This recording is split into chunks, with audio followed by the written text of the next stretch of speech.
Escuela Bíblica, con su orador Marco Pozo, misionero bíblico. El tema de hoy, los jubileos y los años 2043 y 2044. Este programa es parte de la serie Las extraordinarias profecías en la ley de Dios.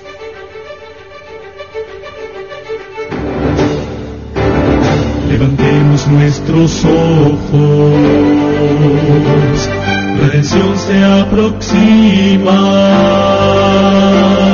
ya estamos casi viendo,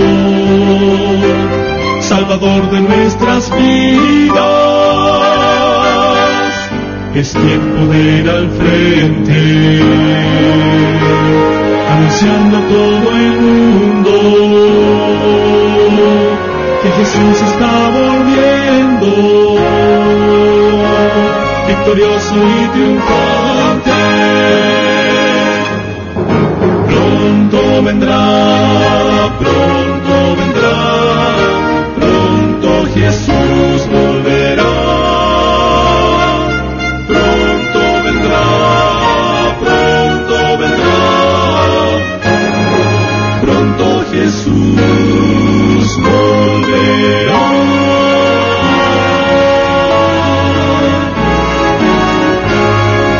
Pronto Jesús volverá.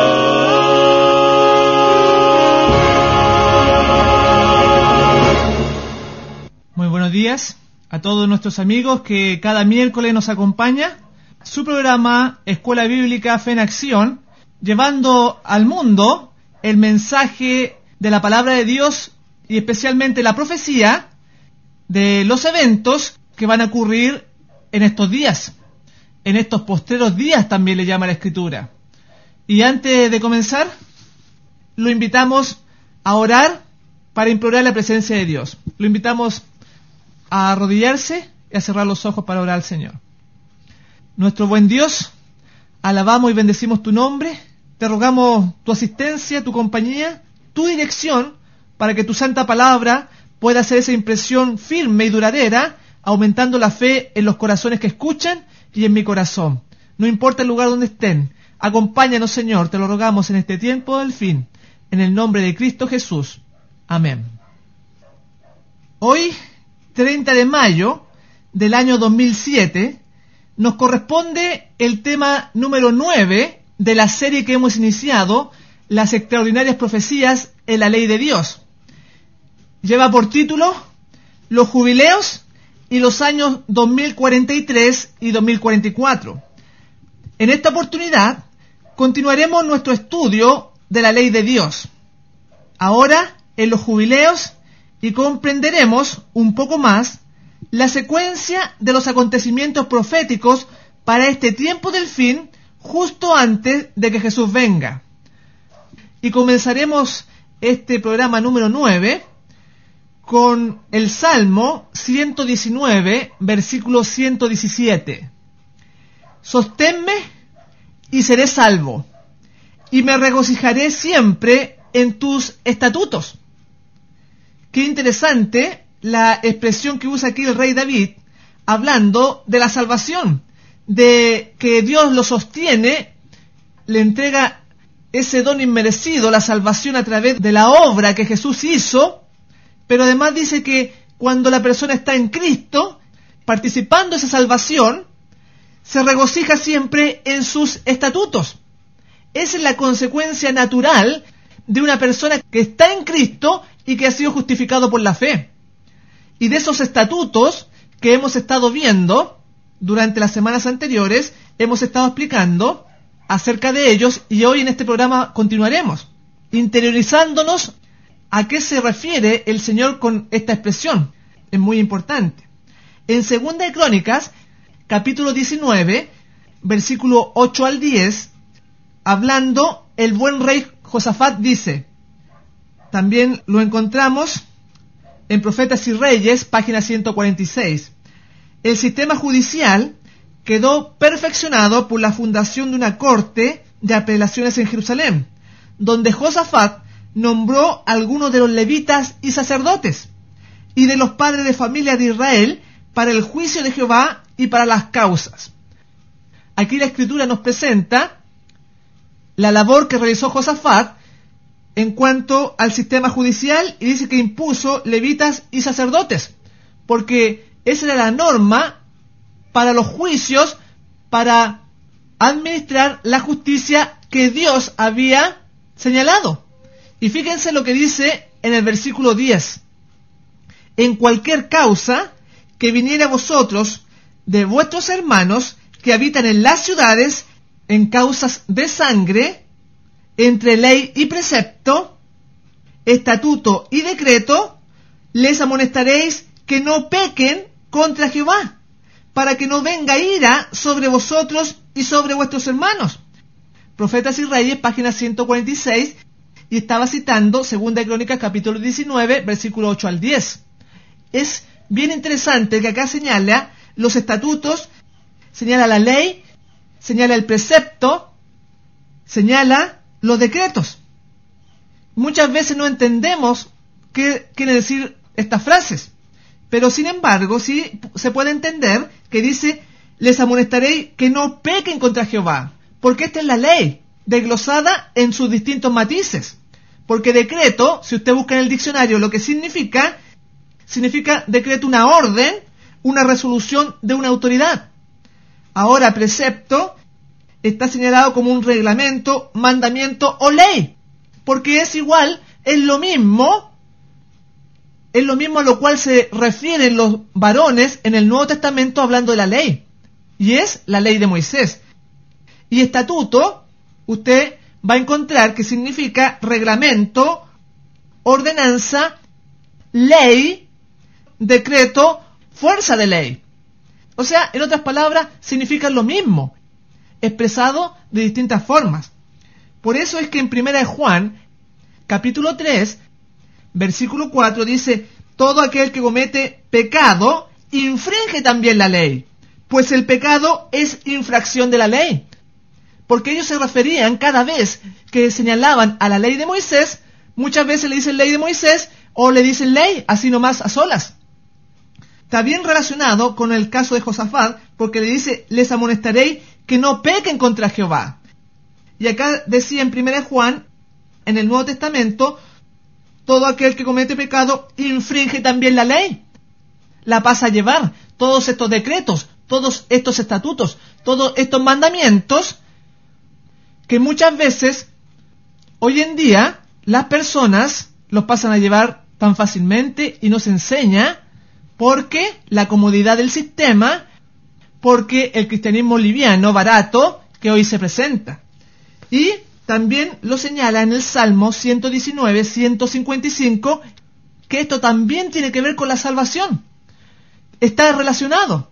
Aunque algunas personas dicen que no tiene nada que ver con la salvación, ni las fiestas, ni los estatutos, ni la ropa de lana o de lino, ni que el varón debe usar barba, ni que la mujer en su estado de impureza, todas esas cosas dicen que no tienen nada que ver. Pero acá señala lo siguiente, en el Salmo 119, 155, lejos está de los impíos la salvación, porque no buscan tus estatutos. Es importante que analicemos y razonemos lo que está escrito en la Santa Palabra, porque por ella vamos a ser juzgados, por cada una de sus especificaciones. Y acá nos está haciendo la relación entre la salvación y los estatutos. Primeramente decía: sosténme y seré salvo, y me regocijaré siempre en tus estatutos. Nuevamente, porque no se ha enseñado claramente estos aspectos por los ministros, por los encargados, por los predicadores, que tienen la responsabilidad de dar el mensaje en forma clara y de acuerdo como está en la Biblia, no de acuerdo a sus conveniencias terrenas. Y también la hermana White, el Espíritu de Profecía, señala en la Rabbinical Herald del 6 de mayo del año 1875, una cita que vamos a seguir analizando, aunque lo habíamos hecho en los programas anteriores. Dice así: para que entendamos la relación que hay en los estatutos, la ley, y que también tiene un aspecto profético, tiene un aspecto de misericordia, pero que también tiene un aspecto de que debemos obedecerla. Como consecuencia de la continua transgresión, la ley moral fue repetida desde el Sinaí con aterradora grandeza. Esto, la ley moral, son los 10 mandamientos. Cristo dio a Moisés preceptos religiosos que debían gobernar la vida cotidiana. Esos estatutos fueron dados explícitamente para resguardar los 10 mandamientos. Si nosotros analizamos lo que un resguardo, es una protección, es un cerco que tenía por razón de ser el defender y proteger las especificaciones de los 10 mandamientos. Así que la ley de Moisés no ha terminado, persona que escucha. No eran símbolos borrosos que terminarían con la muerte de Cristo, añade el Espíritu de Profecía. Debían estar en vigencia para los seres humanos de todos los siglos mientras durara el tiempo. Esos mandamientos recibían su fuerza del poder de la ley moral, y clara y ciertamente explican esa ley. Si usted dice creer en el Espíritu de Profecía, crea lo que estamos leyendo. Y acá, a todos los preceptos religiosos dados a través de Moisés, que eran estatutos, eran decretos, eran juicios, eran preceptos, dice acá que iban a ser guardados mientras durara el tiempo. Y dice que esos mandamientos se refieren en forma general a la ley de Moisés. Esos mandamientos recibían su fuerza del poder de la ley moral. Esto está refiriéndose a los 10 mandamientos. Y clara y ciertamente explican esa ley. Es una explicación, todo lo que escribió Moisés, de las 10 palabras santas, incluida el 4º mandamiento, que obviamente está en vigencia el día sábado, el 7º día de la semana. Cristo les habla a ellos: no todo el que me dice Señor, Señor, entrará en el reino de los cielos. ¿Cuál es la voluntad del Padre? Que guardemos sus mandamientos. Cristo, para imponer la voluntad de su Padre, se volvió el autor de los estatutos y preceptos dados a través de Moisés al pueblo de Dios. Los cristianos que exaltan a Cristo, pero que se colocan en contra de la ley que gobierna la iglesia judía, colocan a Cristo contra Cristo. Aquí le llama la ley. La ley de la iglesia judía es la misma ley que se refiere el apóstol Pablo, el apóstol Pedro, todos los hombres del Nuevo Testamento. Es la misma ley, como lo vamos a explicar, ya que no pudo haber sido clavado en la cruz porque explican el principio de los 10 mandamientos. En los 4 primeros mandamientos está expresado el amor a Dios, y en los 6 últimos está expresado el amor al prójimo. Y ahí está involucrado el principio del amor. Pero el amor hay que definirlo, porque para un pentecostal el amor es una cosa, para un bautista es otra cosa, para un adventista es distinto. No es ambiguo cómo debemos amar a Dios y a nuestro semejante. Está escrito como debe serse, y está en los detalles, en este resguardo, en esta explicación que da la ley de Moisés. Por ejemplo, cuando nosotros tenemos en los 10 mandamientos, tenemos el mandamiento que dice no hurtarás o no robarás, que sale en Éxodo, capítulo 20, versículo 15, explica cómo es que no debemos robar y cuál es el castigo a la persona que comete ese delito. Por ejemplo, ahí mismo, en Éxodo capítulo 22, versículo 1, explica un poquito en la ley de Moisés. Dice: si alguno hurta buey u oveja y lo degüella o vende, por el buey pagará 5 bueyes y por la oveja 4 ovejas. Si usted se robaba una oveja, tenía que devolver 4, y así entonces era restituido. Y de esa manera se entiende el castigo o la sentencia con los ojos de Dios, como Él entiende el robo. Y había que devolver 4 veces más. Y de esa manera le sucedió al rey David cuando se encuentra con Natán, y el profeta enviado por Dios le da una historia enseñándole a David su mal proceder contra Urías Eteo, porque lo mandó a matar. Sale en 2 Samuel capítulo 12, versículo del 1 al 7, y le explica el profeta de un hombre rico que le quita la oveja al hombre pobre.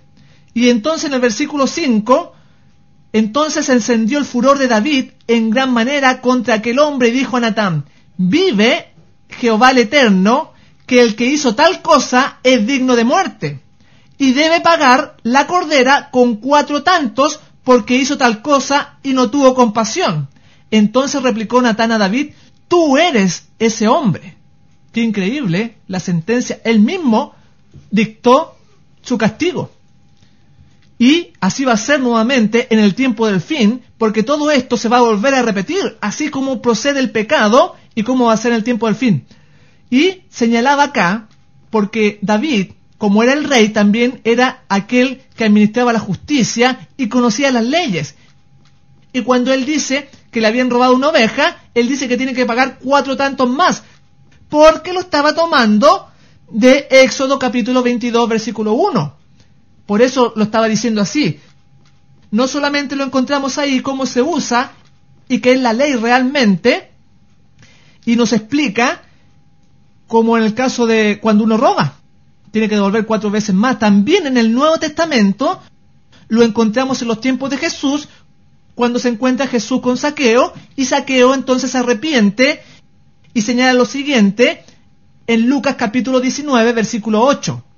Entonces Zaqueo, puesto en pie, dijo al Señor: Señor, la mitad de mis bienes voy a dar a los pobres, y si en algo he defraudado a alguien, lo devolveré 4 veces más. Era porque estaba entonces tomando el curso natural, Zaqueo, de un hombre que se arrepiente y que se regocija en los estatutos.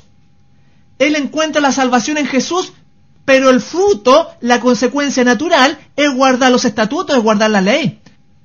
Y entonces él dice: le voy a dar la mitad de mis bienes a los pobres, porque la ley también señalaba que nosotros debemos preocuparnos del pobre, del huérfano, de la viuda y del extranjero. Y devolveré 4 veces más, porque así es realmente la conversión genuina que el hombre debe tener. Ahora, si nosotros vemos otros mandamientos, por ejemplo, de los 10 mandamientos, no matarás, en Éxodo capítulo 20, versículo 13, dice: no matarás. ¿Pero qué? ¿Cómo entendemos eso? Y ahí viene la explicación que está en la ley de Moisés. ¿Cómo entender no matarás? No matarás un animal, una persona, un insecto. ¿A qué se refiere el mandamiento? Por eso los 10 mandamientos es la base magistral que Dios dejó, pero también dejó el detalle, la explicación. Vamos a poner el caso que sale ahí mismo a continuación de cuando uno debía devolver 4 ovejas. En el versículo 2 ahora de Éxodo 22. Si un ladrón es hallado forzando una casa y es herido y muere, también toca el caso de un ladrón que estábamos viendo, el que lo hirió no será culpado de muerte. Es impresionante acá, lo mata cuando se está forzando la casa, pero dice que aunque fue un homicidio, no era culpable. Y el mandamiento decía: no matarás. Y aquí viene la explicación, cómo lo ve Dios a esa situación. Y dice en el versículo 3, pero si fuera herido de día, el autor de la muerte será reo de homicidio. O sea, si lo mataba en la noche, era sin culpa, pero en el día si lo mataba, entonces era culpable. Y de esa manera nos damos cuenta que explica distintas circunstancias, distintas situaciones, para lo cual Dios también había proveído que hubieran jueces, que todos los sacerdotes y los levitas, como lo hizo Josafat, porque hay muchos casos en que se presentan dificultades. Y las 10 palabras, los 10 mandamientos es la base, pero la ley de Moisés es la explicación de cómo se debe proceder en distintas circunstancias. Por lo tanto, no ha podido terminar esta ley de Moisés, porque explican las distintas circunstancias como estamos viendo. Por eso decía que esos estatutos fueron dados explícitamente para resguardar los 10 mandamientos. No eran símbolos borrosos que terminarían con la muerte de Cristo. Debían estar en vigencia para los seres humanos de todos los siglos, de todos los tiempos, mientras durara el tiempo, dice. Esos mandamientos recibían su fuerza del poder de la ley moral y clara, y ciertamente explican esa ley. Y ahí la está explicando. No solamente ahí lo encontramos, en toda la ley de Moisés, que también se le llama la ley de Jehová, porque Moisés solamente fue un medio. Y también tenemos el caso de las ciudades de refugio en Números, capítulo 35, versículo del 11 en adelante. Dice, explicando esto de no matarás, porque puede ser que una persona matare a alguien por accidente.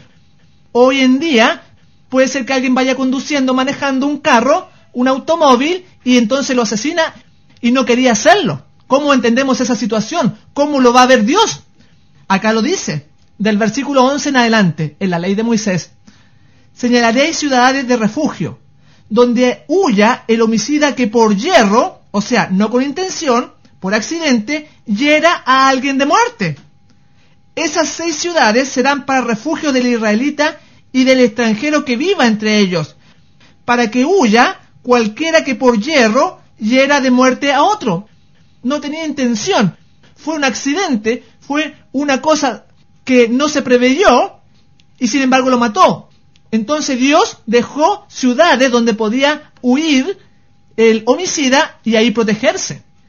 Y si no salía de esa ciudad, entonces el vengador de la sangre o el pariente que quería hacer venganza con aquel que, porque le mataron a un pariente, entonces si lo encontraba fuera de la ciudad, lo mataba. Y era sin culpa. Eso es lo que se llama como el vengador. Entonces Dios ve el no matarás de ese aspecto. Hay distintas circunstancias que obviamente están explicadas aquí en la ley de Moisés. En el versículo 21 dice, pero por si enemistad, o sea, contumaz a sabienda, con pleno conocimiento, lo mata, el heridor ha de ser muerto, es homicida. O sea, merecía la pena capital. Pero si accidentalmente lo empuja sin enemistad, o sin acechanza, echa sobre él algún instrumento, o bien sin verlo, deja caer sobre él alguna piedra que pueda darle muerte, y muere, sin que fuera su enemigo ni procurara su mal, entonces la congregación juzgará entre el heridor y el vengador de la sangre, conforme a estas leyes. Ahí le llama ley. Y la congregación librará al homicida accidental de mano del vengador, y lo devolverá a su ciudad de refugio donde se había asilado, y vivirá en ella hasta que muera el sumo sacerdote ungido con el aceite santo. Tenía que quedarse hasta que muriera el sumo sacerdote, y entonces podía quedar libre y el vengador no le iba a hacer ningún daño. Si el homicida saliera fuera de su ciudad de refugio en la que se protegió, y el vengador lo encuentra fuera de la ciudad de su refugio, y el vengador lo mata, no se le culpará por ello. Así ve Dios las cosas, porque el mismo Jesús se las dio a Moisés. Y es por eso que nos ayuda a nosotros a entender más el carácter de Dios, cómo ve Dios las cosas, el pecado, y cómo lo redime, o lo expía, también sale en Levítico. Y ahí entonces entendemos un poquito más, por ejemplo, el caso de Moisés, cuando él mata al egipcio. Miren lo que señala en el Nuevo Testamento, en Hechos capítulo 7, versículo 24. Al ver Moisés que uno era maltratado, lo defendió, mató al egipcio y vengó al oprimido. Aquí Moisés la estaba haciendo del vengador. Por eso el apóstol señala acá que vengó al oprimido. Todo eso nos explica el mandamiento no matarás. Igual también vemos el caso de las guerras que hacía Israel contra los pueblos paganos, la orden que se le dio a Josué también, cómo se le dijo que exterminara a todos esos pueblos paganos. De esa manera ve Dios las cosas, y eran sin culpa. O sea, los mataban y no estaban violando el mandamiento no matarás, porque aquí lo explica este libro de Josué también, que además es parte de la ley de Moisés. La hermana White también comenta algo que es mucho más profundo, estos estatutos, esta ley de Moisés, que además son proféticos y son evangélicos. Porque este mismo caso que estamos viendo de la ciudad de refugio, ella lo comenta, dice así: el que huía a la ciudad de refugio no podía demorarse, abandonaba su familia y su ocupación, no tenía tiempo para despedirse de los seres amados, su vida estaba en juego y debía sacrificar todos los intereses para lograr un solo fin: llegar al lugar seguro, llegar a la ciudad. Asimismo, el pecador está expuesto a la muerte eterna hasta que encuentre escondite en Cristo. Lo mismo que sucedía con la ciudad de refugio. Y así como la demora y la negligencia podían privar al fugitivo de su única oportunidad de vivir, también pueden las tardanzas y la indiferencia resultar en ruina del alma. Satanás, el gran adversario, sigue los pasos de todo transgresor de la santa ley de Dios. Y el que no se percata del peligro en que se halla y no busca fervorosamente abrigo en el refugio eterno, será víctima del destructor. El prisionero, que en cualquier momento salía de la ciudad de refugio, era abandonado a la voluntad del vengador de la sangre. En esa forma se le enseñaba al pueblo a seguir celosamente los métodos que la sabiduría infinita había designado para su seguridad. Asimismo, no basta que el pecador crea en Cristo para el perdón de sus pecados. Debe, mediante la fe y la obediencia, permanecer en Él. Porque Satanás está haciéndola aquí del vengador, que nos persigue, nos busca a todo aquel que no está en la ciudad de refugio para matarlo. O sea, esta especificación estaba siendo mucho más amplia de una simple ley civil para el pueblo de Israel. Y a la muerte del sacerdote, decía ahí, podía volver a su hogar, podía salir libre. Y ese sumo sacerdote, esa muerte no es otra que la muerte de Jesús, porque estaba profetizando que Jesús en algún momento iba a morir y nos iba a dar la libertad del pecado, donde el vengador, o sea el diablo, no nos iba a poder hacer daño. ¡Qué maravilla! ¡Gloria al Señor! De esa manera, aquí en los estatutos, entendemos los mandamientos, entendemos que la ley de Moisés es profética, pero que además tiene un mensaje de misericordia, de amor, que es evangélica para salvación de nuestras almas. Porque es la ley de Dios, amigo que me escucha. Es el pensamiento divino, es la sabiduría infinita, con su poder, para todos nosotros. ¡Qué hermosa toda la santa palabra! Y lamentablemente no se ha entendido esto de los estatutos, por eso la gente no los guarda ni los observa. Estaba profetizando aquí en Números, en la ciudad de refugio, estaba profetizando la muerte de Cristo. El homicida por yerro, a la muerte del sacerdote, quedaba libre. Es importante que destaquemos además que no eran pecados contumaces, eran pecados de ignorancia. Por eso Jesús, cuando estuvo en la cruz, dijo: Padre, perdónalos porque no saben lo que hacen. Solamente son los pecados de ignorancia, por yerro, no aquellos pecados que usted sabe hacer lo bueno y no lo hace. Es muy importante ver la responsabilidad que tenemos aquellos que estudiamos la Biblia, todos nosotros. Cristo es nuestro sumo sacerdote. Con su muerte fuimos libertados de la muerte. Esta ley civil del pueblo de Israel además era profética. Es realmente fascinante todo lo que tiene que ver con la ley de Moisés, dada en estatutos, preceptos, juicios, mandamientos. Cada especificación de esta ley de Moisés es más amplia. Por eso vimos en el programa anterior cómo los años sabáticos, un mandamiento para la agricultura, en que debía descansar la tierra el 7º año, además era una profecía. Tenía otros sentidos. Lo mismo sucede con el año del jubileo, porque también es profético, que es lo que vamos a ver en este programa. Porque también aquí, en este jubileo, es un año de liberación, igual como lo era en el año sabático. Es la liberación espiritual, la liberación del pecado que está prometida acá. Y además de la liberación, el perdón. Dios usa de estas normas y les da distintos sentidos, porque la sabiduría infinita está impregnada en estas especificaciones. Y lo vamos a ir viendo en este programa y en el que sigue con la ayuda de Dios. Vamos a verlo, estos estatutos entonces, que están en Levítico, estos mandamientos, que la tierra debía descansar y debía pregonarse el año santo de Jehová. Está en Levíticos capítulo 25, versículo del 8 al 10. Contarás 7 semanas de año, 7 veces 7 años, de modo que las 7 semanas vendrán a serte 49 años. Haréis tocar la trompeta por toda vuestra tierra. Es muy interesante que destaquemos esas cosas. Y santificaréis el año 50. Pregonaréis libertad en la tierra a todos sus habitantes.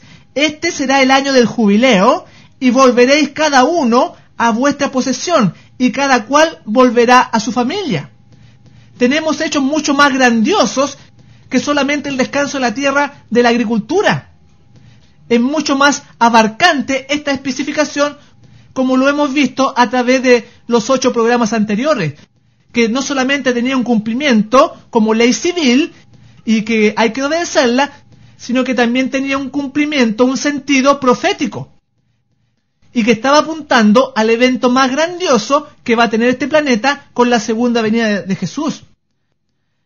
En el comentario bíblico 7a, página 44, el Espíritu de Profecía comenta Levíticos capítulo 25, aplicando lo que es muy importante también guardar este estatuto en la agricultura hoy en día. Está hablando para nuestros días y para todas las naciones, porque ese era el propósito de Dios, usar a Israel como un modelo para todas las naciones. Y ella va a explicar ahora este capítulo 25 de Levítico, para que usted se dé cuenta que estas cosas no han terminado, la ley de Moisés no ha caducado, amigo que me escucha. Dice así: en las leyes que dio Dios para el cultivo del suelo, estaba dando al pueblo la oportunidad de vencer su egoísmo y tener inclinación por las cosas celestiales. Canaán sería como el Edén si obedecen la palabra del Señor. Mediante ellos, el Señor tenía el propósito de enseñar a todas las naciones del mundo cómo cultivar el suelo para que diera frutos sanos y libres de enfermedad. La tierra es la viña del Señor y ha de ser tratada de acuerdo con su plan. Los que cultivan el suelo habían de comprender que estaban haciendo el servicio de Dios, dice el Espíritu de Profecía. Y acá dice que estaba usando al pueblo de Israel como un modelo para las naciones del mundo, o sea, para los gentiles, para el pagano, para el argentino, para el alemán, para el norteamericano, para todos. Y también señalaba que de esa manera debían ellos cultivar el suelo para que diera sus frutos sanos y libres de enfermedad. Y hoy se usa tanto los insecticidas, porque el hombre recurre a planes alternativos porque no tiene la bendición de Dios. Y de esta manera nos damos cuenta que está relacionado la parte de obediencia a esta ley de Moisés y también la parte profética. Vamos a seguir en el versículo 11 ahora de este Levítico 25. Dice: este año 50 os será de jubileo, o sea, de alegría, de gozo. No sembraréis ni segaréis lo que nazca de por sí, ni vendimiaréis los viñedos. Lo mismo que pasaba en el año sabático. El Señor Jesús, cuando vuelva, va a encontrar fe en esta tierra, porque Él va a promover su espíritu y va a hacer que hombres fieles en todos los aspectos, incluso los aspectos materiales, no van a sembrar la tierra en los años que Él ha dicho. Y por eso es que ahora que estamos viviendo el tiempo del fin, el Señor está dando su luz para que sepamos realmente cuál es el año sabático y cuál es el año del jubileo, que es lo que vamos a estudiar en esta hora. Habíamos visto en el programa anterior cómo en la historia del rey Ezequías, cuando el rey Sennacherib invadió Judá con arrogancia, Dios escuchó la voz de Ezequías y el profeta Isaías para librarlo del rey de Asiria y le da una señal. Y en esta señal encontramos los años sabáticos y los jubileos para nuestros cálculos. Está en Isaías 37, versículo 30, donde dice: y esto te será por señal, oh Ezequías, este año comerás lo que nazca de por sí, y el segundo año lo que nazca de suyo, y en el tercer año sembraréis y segaréis, plantaréis viñas y comeréis su fruto. Esta señal también se repite en el libro de Segunda de Reyes, capítulo 19, versículo 29. Notemos que en la señal hay 2 años de descanso en la tierra, mas el tercero recién se podía sembrar. Estamos en presencia del año sabático y año de jubileo, que se celebraba al año siguiente de 7 ciclos sabáticos, en otras palabras, 7 por 7, 49, y llegábamos al año 50, que era jubileo. Y se daban entonces 2 años en que descansaba la tierra, 2 años seguidos. Y cuando entonces se da esta señal, lo encontrábamos también en 2 de Reyes, capítulo 18, versículo 13, que decía lo siguiente: a los 14 años del rey Ezequías, Sennacherib, rey de Asiria, subió contra todas las ciudades fuertes de Judá y las tomó. Y ahí, cuando el rey Sennacherib sube, encontramos la señal, y entonces nos damos cuenta que ese año era año sabático y le siguió el año del jubileo. Y si nosotros encontramos la fecha en que sucedió eso, encontramos el punto de partida para nuestro estudio de los años de jubileo. Lo vimos en el programa anterior y habíamos empezado que este año 14 del rey Ezequías corresponde al año 701 antes de Cristo. Empezaba el 702, en octubre del año 701 era año sabático. El jubileo empezaba ese mismo año 701 en el mes de octubre y llegaba al año 700, mes de octubre. Y vimos también cómo en la historia de los años sabáticos había muchos años sabáticos importantes. El año 457, cuando sale la orden para restaurar y edificar Jerusalén, empieza la profecía de las 70 semanas. También vimos el año 27, cuando Jesús es bautizado, y en ese año era año sabático y empieza su ministerio de liberación, pero de la liberación espiritual del pecado, no de los romanos.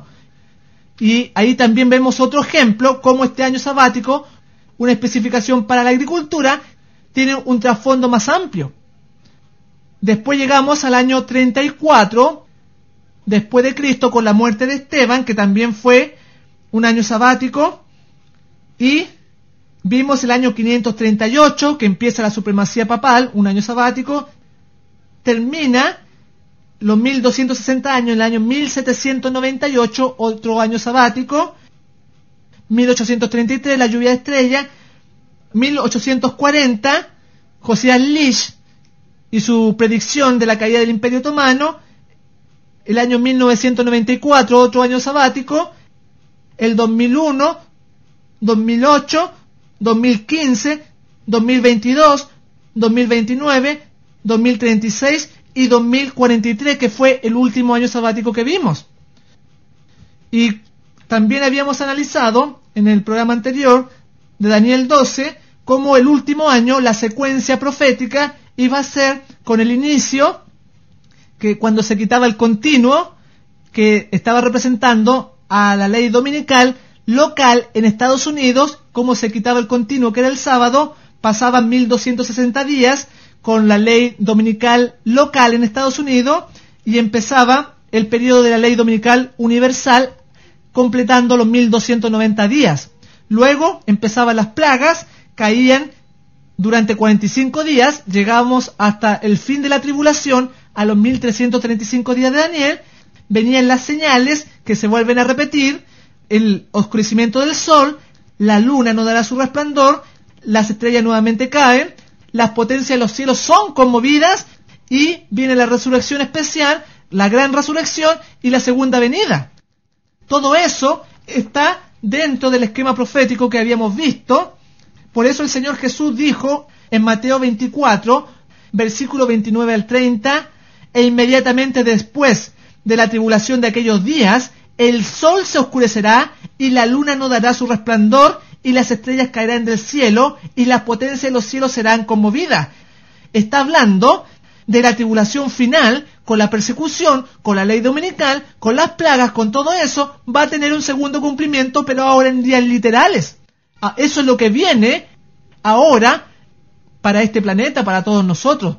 Por eso debemos refugiarnos en Cristo. Debemos ir a esta ciudad de refugio que nos va a proteger andando por la fe y obedeciendo para permanecer en ese refugio. Entonces, dice, aparecerá la señal del Hijo del Hombre en el cielo. Y entonces lamentarán todas las tribus de la tierra y verán al Hijo del Hombre venir en las nubes del cielo con poder y gran gloria.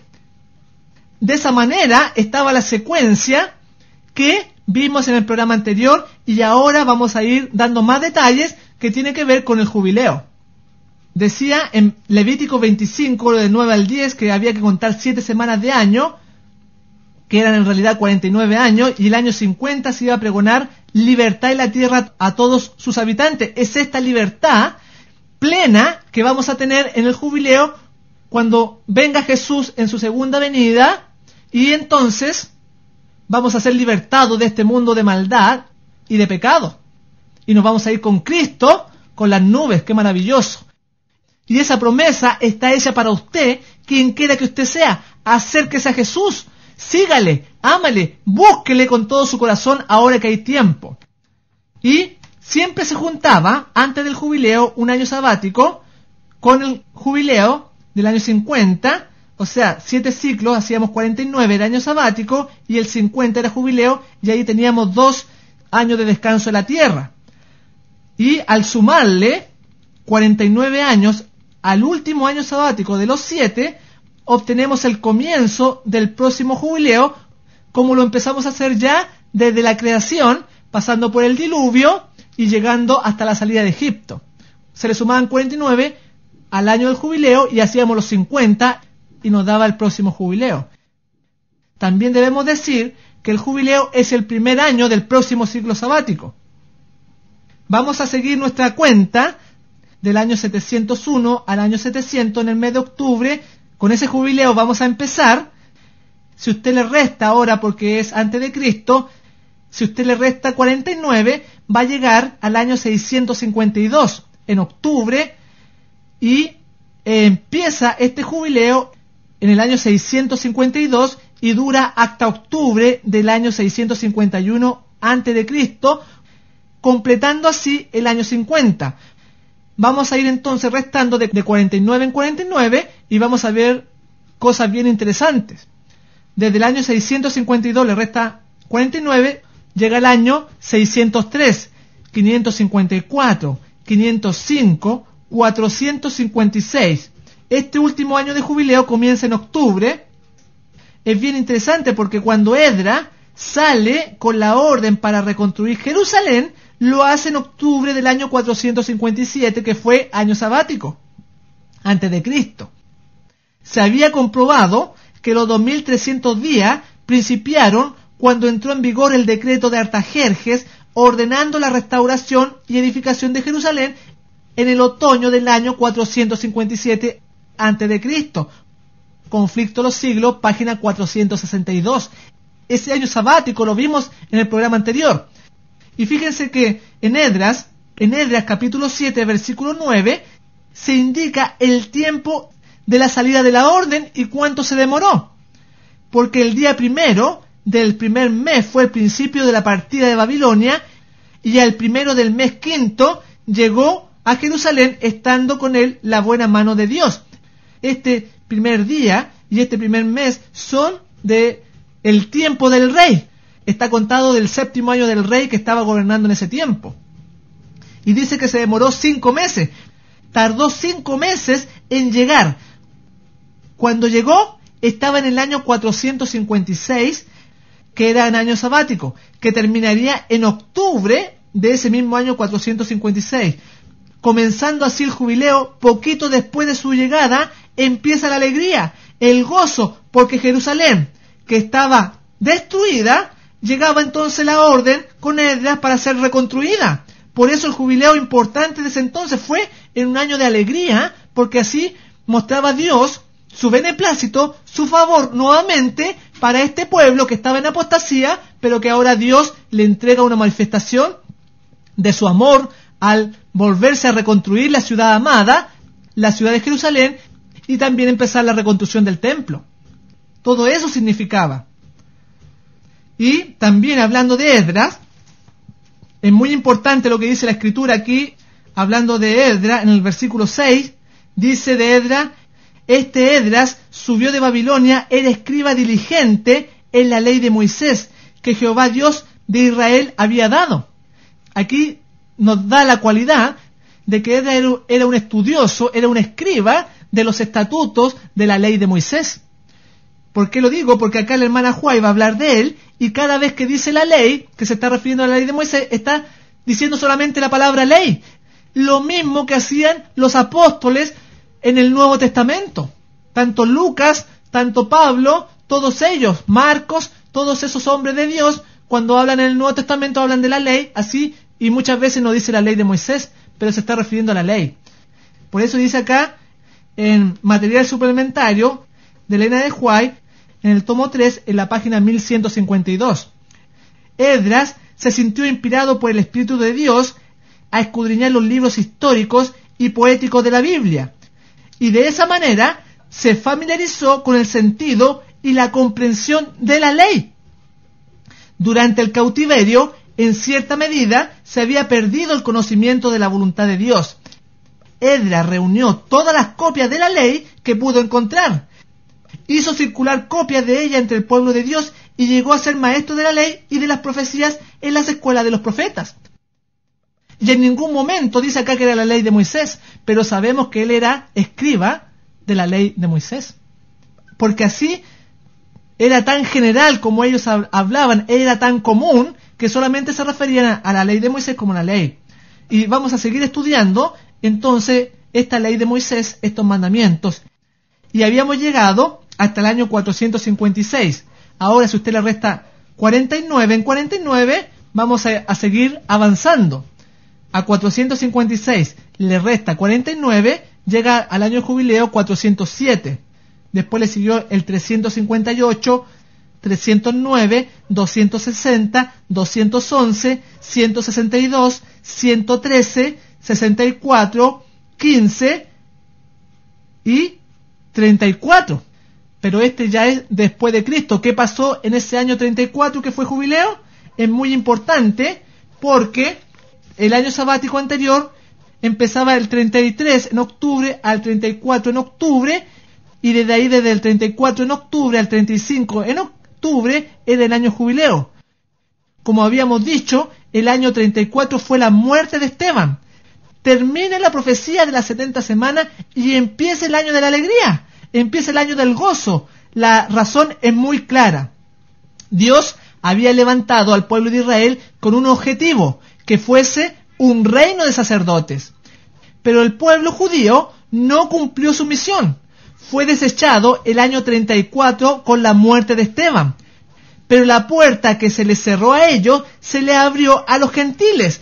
Los apóstoles empezaron a llevar el evangelio de la salvación a todo el mundo, a muchas personas, y se había cumplido el propósito de Dios, había gozo y alegría, porque el propósito de Dios estaba ahora cumpliendo, y por eso fue un año de alegría. Las nuevas de salvación fueron dadas a los paganos, con los apóstoles, con las persecuciones, con la subida a distintas localidades.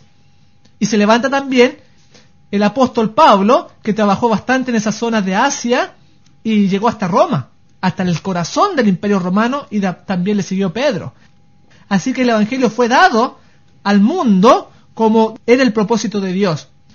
Desde este año 34, después de Cristo, ahora vamos a sumarle 49 y vamos a hacer 50. El próximo año jubileo fue el 83, después le siguió el 132, el 181, el 230, el 279, 328, 377, 426, 475 y llegamos al año 524, que es el jubileo número 10 desde Cristo en adelante.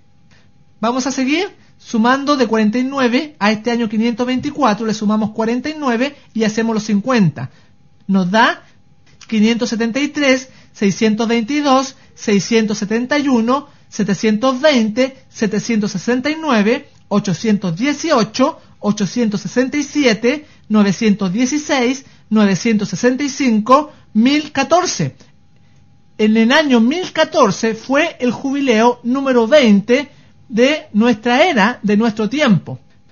Vamos a seguir sumándole de 49 en 49 y vamos a ir llegando a nuestro tiempo al tiempo que estamos viviendo nosotros, el último periodo del último jubileo. Es muy importante. Estamos dando la evidencia cronológica de la historia, para que usted confíe y sepa que la fecha que vamos a llegar es real. Habíamos quedado en el año 1014, le sumamos 49, llegamos al año 1063, 1112, 1161, 1210, 1259, 1308, 1357, 1406, 1455, 1504, 1553, 1602, 1651, 1700, 1749 y 1798. Este fue el jubileo número 36 de la historia de nuestra era, y qué interesante que cae en el año 1798. Comienza desde octubre de ese año, y el año anterior, 1797 a 1798, era año sabático, y ahora comenzaba el jubileo. ¿Qué pasó entonces? Algo muy importante, porque acá en este año 1798 finalizó el periodo de las persecuciones que se habían iniciado con la supremacía papal. Todo ese periodo oscuro de la Edad Media, las persecuciones a todo aquel que leía la Biblia, se le consideraba como hereje. Ahí muere Juan Hus y muchos otros hombres de los reformadores. Termina ese periodo y entonces hay alegría, hay un jubileo, hay un gozo, porque las persecuciones terminaron y el pueblo de Dios ya no era muerto. ¡Qué increíble! Nos ratifica la historia este seguimiento que le estamos haciendo a los años de jubileo. En Maranata, página 48, explica esto del poder romano. Los 1260 días o años terminaron en 1798. La persecución había concluido. Y entonces ahí finaliza. Por eso este jubileo es de alegría, es liberación del poder papal, que fue perseguidor durante 1260 años, persiguió al pueblo de Dios. Ahora había recibido una herida mortal. Es interesante destacar que el periodo de 1260 años, las persecuciones habían detenido antes del término de los días, específicamente 25 años antes. Pero el lapso de 1260 años se mantuvo, ya que en el cumplimiento exacto fue llevado cautivo el Papa por el general Berthier.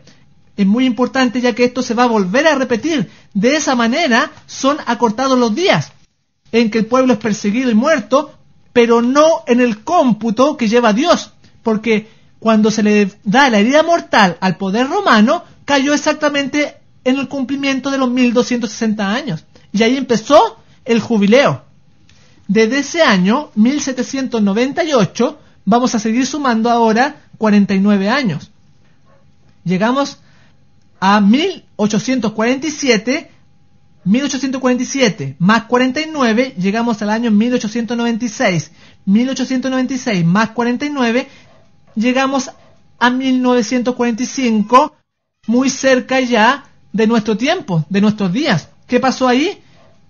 En este jubileo termina, escúchelo bien, termina la Segunda Guerra Mundial. Hubo también gozo, hubo también alegría, porque las muertes, los asesinatos, la violación de los derechos individuales de las personas y como nación habían sido restablecidos, porque acá tenemos la mano del enemigo envuelto todo esto, aunque usted no se hubiera dado cuenta hasta este momento. Incluso esta Segunda Guerra Mundial que hemos aprendido en los colegios tiene una significancia en la profecía, porque está muy relacionado además con la Virgen de Fátima, porque ella había anunciado una segunda guerra. O sea, el espíritu que se apareció ahí no era el espíritu de María ni de la Virgen, era un demonio que se había aparecido a estos jóvenes dándole a entender distintas señales, porque lleva todo su sello en las manifestaciones. ¿Cuántas apariciones fueron en Fátima? Fueron 6, el número del enemigo, que también tiene que ver con el 666. ¿En qué día se realizaron? El día 13. El día 13 de cada mes, hasta que se apareció ella. Y el día 13 tiene que ver con los espiritistas, con los brujos, con todas las fuerzas del mal. uno analizando, estamos viendo todos los signos de las fuerzas del mal actuando para levantar esta Segunda Guerra Mundial y así matar a muchas personas y producir mucho dolor. También cuando se empieza esta Segunda Guerra Mundial, cuando los ejércitos nazis van a invadir a Polonia, lo hacen en un día domingo. Tiene todas las señales, todas las características, porque el domingo es el día falso del diablo, de la bestia también, del poder romano. Y esta guerra mundial, esta Segunda Guerra Mundial, comienza el 1 de septiembre del año 1939. ¿Cuánto duró esta guerra? Exactamente 6 años y un día. Porque termina esta Segunda Guerra Mundial, con la capitulación de Japón el 2 de septiembre del año 1945, muy cerquita de la fiesta solemne de Jehová, porque el diablo está haciendo una sustitución de lo verdadero con lo falso, y está usando también las fiestas de Jehová para engañar a las personas. Por eso no es de extrañarse que el Papa Juan Pablo II, en el año 1998, en una fiesta solemne de Jehová del Pentecostés, llama al mundo a guardar el día domingo, el falso día de reposo, porque acá se está haciendo una sustitución en todos estos eventos. Qué increíble que ahora estamos viendo la Segunda Guerra Mundial. Y terminó entonces ella el 2 de septiembre del año 1945 y empieza el jubileo, en octubre, exactamente, porque cayó jubileo ese año en 1945, porque no ocurre nada al azar, amigo que me escucha. Estamos viendo el desarrollo del conflicto final entre el bien y el mal. Desde 1945 le vamos a sumar 49 y hacemos 50 y llegamos al año 1994, al mes de octubre, y el año 1995, el mes de octubre, es el último jubileo. Ese fue el último jubileo de este planeta. Y el siguiente le vamos a sumar a este año 1994, 49 años más, y vamos a llegar, escúchelo bien, al año 2043 y 2044.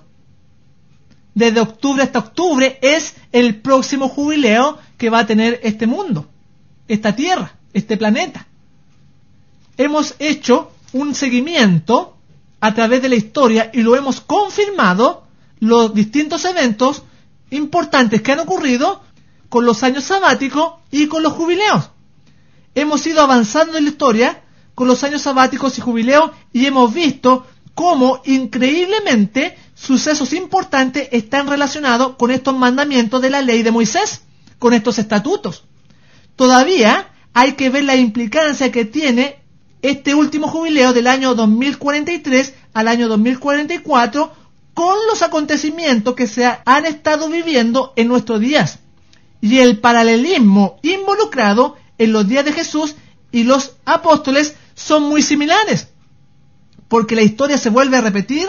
Nada nuevo hay debajo del sol, porque asimismo como se desarrolló los eventos en los tiempos de Jesús, en los tiempos de los apóstoles, hasta la destrucción que les vino en el año 70, nuevamente hay una similitud muy amplia en lo que está pasando en nuestro tiempo hasta el jubileo del año 2044.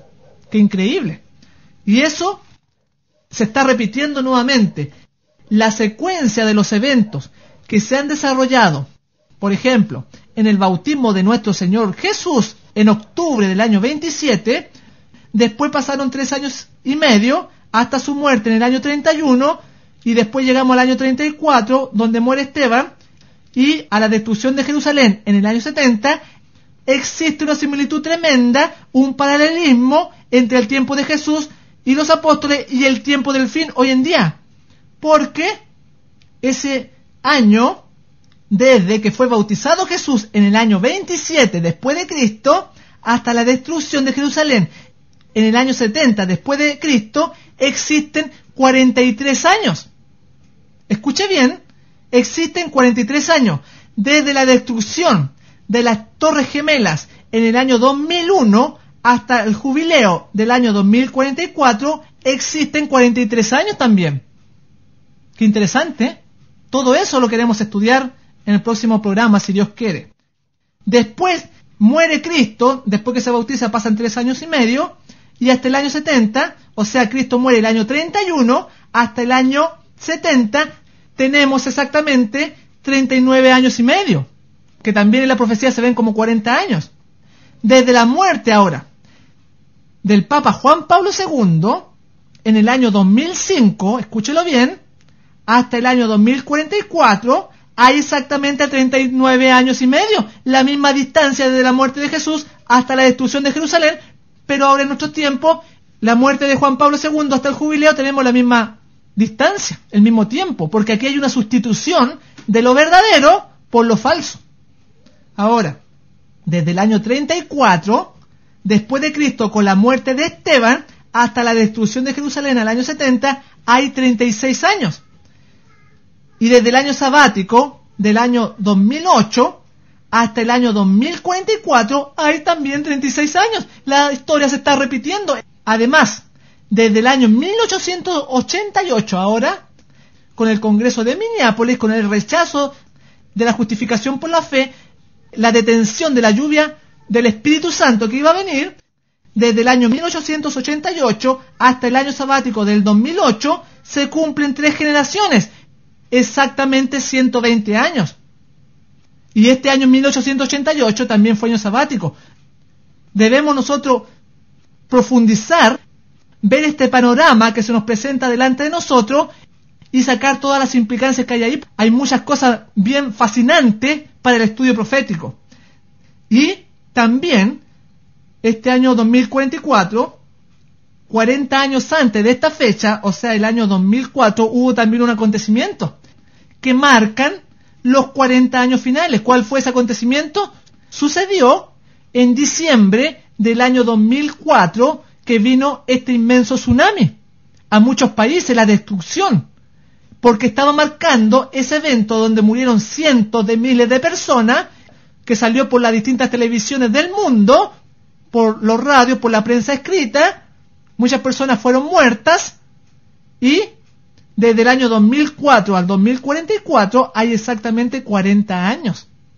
Qué impresionante. Vamos a verlo en la Biblia, cómo estos 40 años están descritos en distintas partes de la Escritura, y cómo Dios avisa los eventos que van a ocurrir 40 años antes. Por ejemplo, cuando sale el pueblo de Israel de Egipto, cruzan el Mar Rojo, y desde entonces los cananeos que iban a ser destruidos saben que venía el pueblo de Israel a tomar su tierra. Lo supieron 40 años antes, y el aviso fue por agua, porque se abrió el Mar Rojo.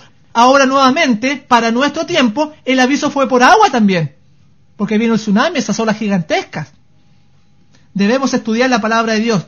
Y en estos últimos 50 años, escúchelo bien, van a venir 7 avisos de que la destrucción ya viene. Todo esto lo analizaremos el programa siguiente con la ayuda de Dios. Por eso las especificaciones de los estatutos de la ley de Moisés no eran solamente para el pueblo de Israel, no eran solamente normas de leyes civiles, sino que además eran proféticas y eran evangélicas también, porque nos muestran el plan de la salvación. También tenemos nosotros la fiesta de Jehová, específicamente la fiesta de las cabañas, que era una actividad local para el pueblo de Israel, la fiesta de las cosechas, pero que también apuntaba al evento de la segunda venida. Todo eso es más amplio de lo que nos han enseñado.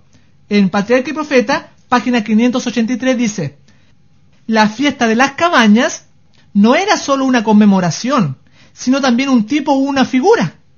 No solamente señalaba algo al pasado, la estada en el desierto, sino que, además, como la fiesta de la mies, celebraba la recolección de los frutos de la tierra y apuntaba hacia algo futuro, el gran día de la siega final, cuando el Señor de la mies mandará a sus segadores a recoger la cizaña en manojos destinados al fuego y a juntar el trigo en su granero. En aquel tiempo todos los impíos serán destruidos. Será como si no hubieran existido.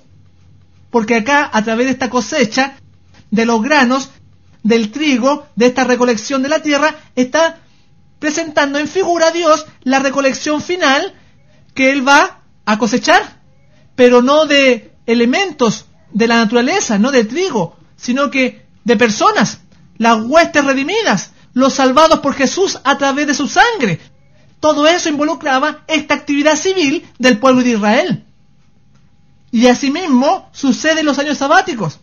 Se libertaban los esclavos, se decía en el 7º año había que libertar los esclavos, pero no solamente era la liberación de esclavitud física, sino que también era espiritual, pero además física, porque vamos a ser libertados de este planeta. Salía en el libro de Éxodo, capítulo 21, versículo 2, el siervo, hablando del siervo, 6 años servirá, mas el 7º saldrá libre, saldrá de balde. Pero apuntaba mucho más, por eso el Señor Jesús, en Lucas capítulo 4, versículo 18 y 19, dijo el Señor Jesús, porque el Espíritu del Señor está sobre mí, por cuanto el Señor Jehová me ha ungido, y Él explica, para pregonar libertad a los cautivos y a predicar el año agradable del Señor. Nuevamente está juntando este año de alegría, este año de gozo, este año de libertad, lo está aplicando en forma más amplia.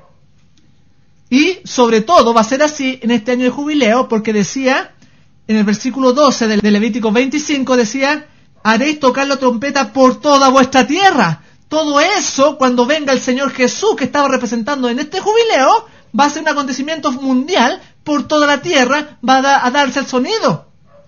Y santificaréis el año 50, pregonaréis libertad en la tierra a todos sus habitantes. Este será el año del jubileo, y volveréis cada uno a vuestra posesión, y cada cual volverá a su familia. En ese tiempo, los israelitas que habían perdido su tierra, les era restaurada su herencia. Así también va a pasar en este tiempo del fin, en este jubileo, la herencia que Dios ha prometido para su redimido, para su iglesia, va a ser restaurada también, porque nos va a dar el reino, gloria al Señor. También se lo va a dar a usted, si le acepta en su corazón, si hace de Jesús su refugio. Es el año de la libertad también. Cada cual volvía a su heredad, que había perdido, le era en ese tiempo restaurada. Las instrucciones en la ley de Jehová, además, eran proféticas, y también nos hablan de un Salvador que nos va a libertar del vengador, o sea, del diablo, porque en Jesús podemos hallar protección. En este tiempo del fin, aunque vengan momentos difíciles, circunstancias, nuestra fe va a ser probada, el vengador nos va a asediar con distintas tentaciones, pero Jesús es nuestra ciudad de refugio. Él es nuestro sumo sacerdote que murió por nosotros y nos ha librado del vengador, gloria a Dios. Y debemos permanecer en esta ciudad por la fe y la obediencia, como decía Patriarcas y Profetas, página 554. También en Apocalipsis lo decía, aquí está la paciencia de los santos, los que guardan los mandamientos de Dios y tienen la fe de Jesús. Los dos elementos, la fe y la obediencia. La fe se fortalece con las profecías y además nosotros debemos obedecer la ley de Jehová expresada en estatutos, y entonces permaneceremos en la salvación que Jesús nos ofrece. Permaneceremos en esta ciudad maravillosa de refugio que es Cristo Jesús. Por eso estas dos cosas están relacionadas con los estatutos. Habíamos empezado este mensaje diciendo en Salmo 119, 117, sosténme y seré salvo, y me regocijaré siempre en tus estatutos. Cuando está en Cristo, cuando está justificado por la fe, cuando la salvación ha llegado al corazón del hombre, entonces se regocija, se recrea en estos mandamientos, en estos preceptos, en estos estatutos que Jehová le dio a Moisés, gloria al Señor. Así que continuaremos, si Dios así lo permite, el próximo miércoles con su programa Fe en Acción, Escuela Bíblica para gloria de Dios. Que el Señor Jesús le bendiga.